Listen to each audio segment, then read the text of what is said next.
Day 3, the kids are traveling to Europe. So one of their snacks is a European snack, English scones.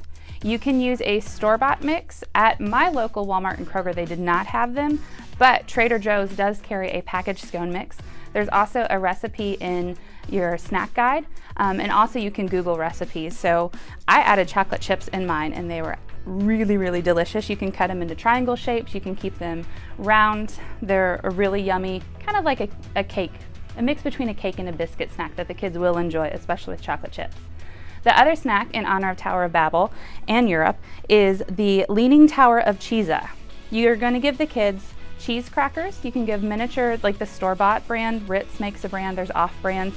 And you can just give them a bag or a little cup of it. And their challenge for the day is to try to stack it up into a tower, like the Leaning Tower of Pisa, since they're in Europe.